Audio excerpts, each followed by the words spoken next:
J'élèverai ma voix pour chanter que Dieu est saint. Salut à tous mes frères et sœurs, dans le nom précieux de notre Seigneur Jésus-Christ. Vous êtes sur la chaîne Jésus-Christ Elohim, la chaîne de prédication de la parole de Dieu et d'édification. Aujourd'hui, le message que je voudrais partager avec vous s'intitule le soutien spirituel. Oui, il faut se soutenir spirituellement. Il m'arrive parfois de regarder les documentaires de guerre sur les différentes chaînes de télévision nationales. Et ce que j'ai constaté chez la plupart des combattants, c'est que lorsque un de leurs frères d'armes est touché par soit une balle ou par un projectile explosif, c'est-à-dire grenade, mine antipersonnelle,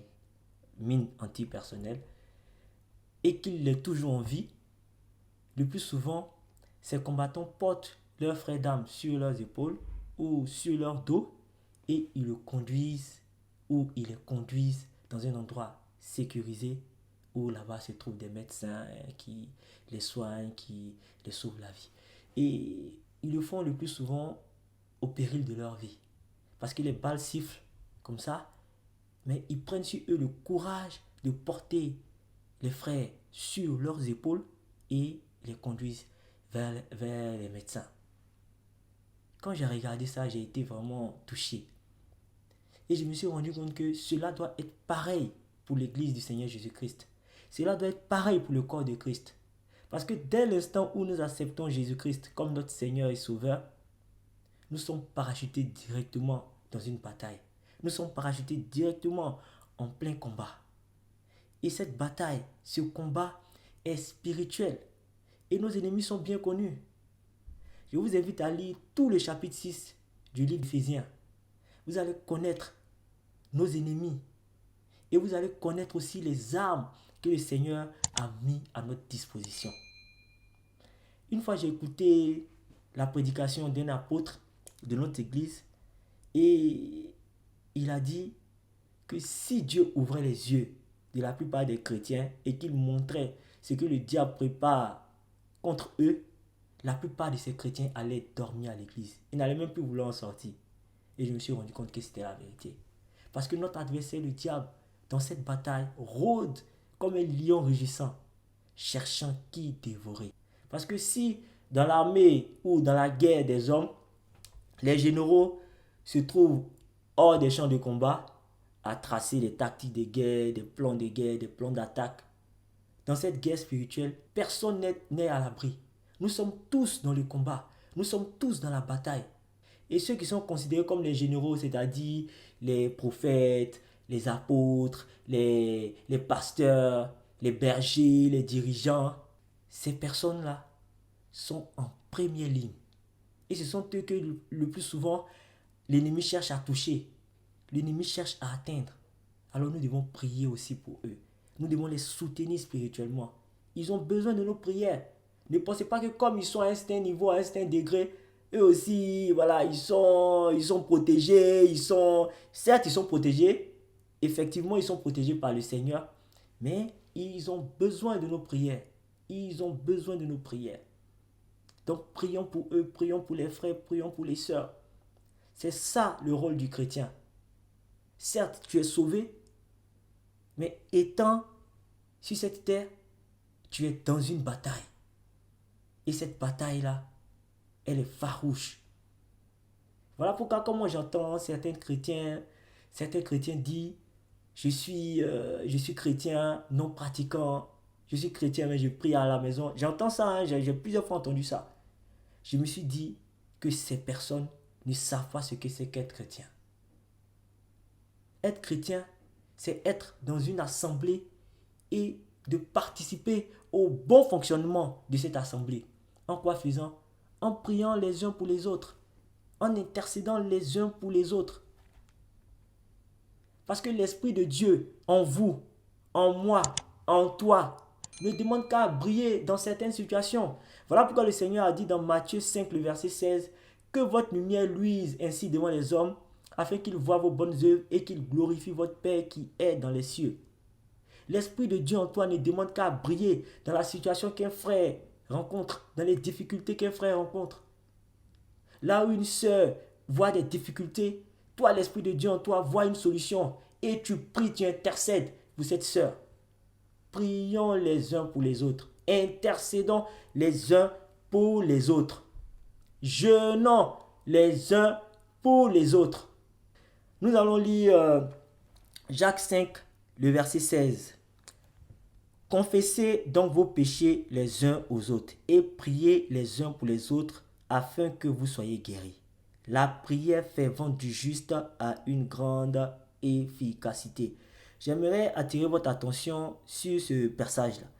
Priez les uns pour les autres afin que les uns ou les autres soient guéris. Souvent, on a des frères qui sont en pleine forme physique, en bonne santé. Par contre, ces mêmes frères sont spirituellement malades. Ils ne peuvent même pas s'agenouiller 5 minutes sans que tous leurs problèmes ne descendent sur eux, dans leurs pensées. Et ça déconcentre les frères. Parce qu'ils traversent des moments difficiles, ils passent par des moments difficiles. Donc c'est à nous de savoir ce que le frère a et de prier pour lui, de nous renseigner, d'appeler le frère, d'appeler la sœur et de savoir ce que ce frère ou cette sœur a afin d'intercéder, afin de prier, afin de jeûner.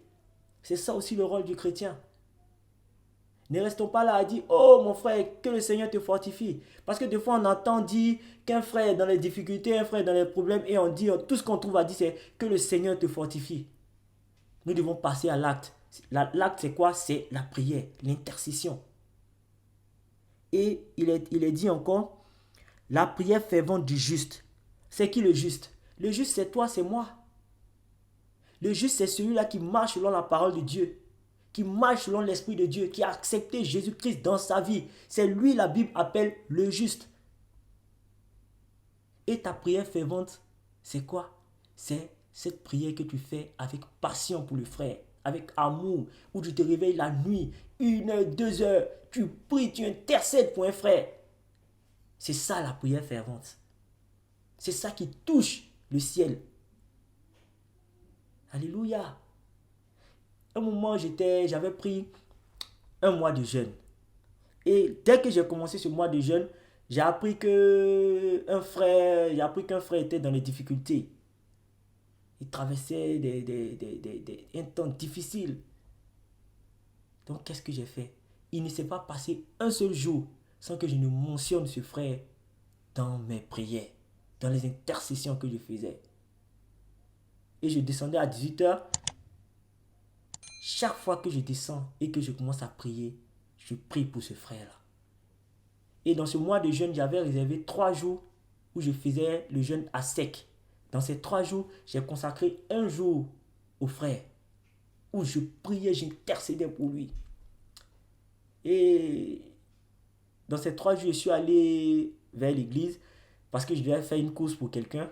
En même temps, j'ai enchaîné là-bas. J'ai continué là-bas et j'en ai parlé au pasteur. Le pasteur m'a dit, mon fils, tu fais bien de prier pour ce frère parce qu'il en a vraiment besoin. Ce que tu fais là, c'est très bon. Tu es en train de poser quelque chose de bien. Et 3 jours après, le pasteur me rappelle et il me dit, mon fils, ta prière a porté. Ta prière a porté parce que le frère vient de m'appeler pour me dire qu'il ne sait pas, mais il y a un réconfort qui l'a envahi. Il y a une paix qui l'a envahi. Et c'est tout ce que le pasteur m'a dit et il a raccroché. Mon frère, ma soeur, si le temps que Dieu a arrêté pour la guérison d'un frère n'est pas encore arrivé, ta prière, entre-temps, peut lui apporter le réconfort, peut lui apporter la paix, peut lui apporter le soulagement. Donc, ne t'arrête pas d'intercéder pour un frère. Ne pense pas que le problème est trop grand. En te disant, oh, que le Seigneur te fortifie. Ça, c'est Dieu seul qui peut régler ça. Non. Même si Dieu n'a pas encore intervenu dans son problème, ta prière peut apporter le soulagement à son cœur. C'est une manière pour toi de porter ce frère sur tes épaules. C'est une manière pour toi de l'assister spirituellement. Donc, prie pour le frère, prie pour la sœur qui traverse des temps difficiles. C'est très important. Il ne faudrait pas que nos différentes églises soient reléguées à leurs plus simples appellations. C'est-à-dire assemblée de personnes qui se sont mis à part pour adorer, pour prier leur Dieu. Donc il faudrait qu'il y ait du contenu, plus de contenu dans cette assemblée. Et ce contenu, c'est quoi? C'est la prière, c'est l'intercession, les uns pour les autres. Prier les uns pour les autres. Car la prière fervente du juste a une grande efficacité. Alléluia. Tu es le juste. Tu es ce juste-là. Tu es ce juste dont la Bible parle. Ta prière a une grande efficacité lorsque tu invoques le Seigneur par rapport à ce qu'un frère traverse, par rapport à la situation d'un frère, par rapport au problème d'un frère. Ta prière a une grande efficacité. Donc prions pour les frères, prions pour les sœurs. C'est une manière pour nous de les soutenir, de les porter sur nos dos. C'était le message que je voulais partager avec vous. J'espère que vous avez été édifiés. Je vous donne rendez-vous la semaine prochaine. D'ici là, portez-vous bien. Allez, au revoir.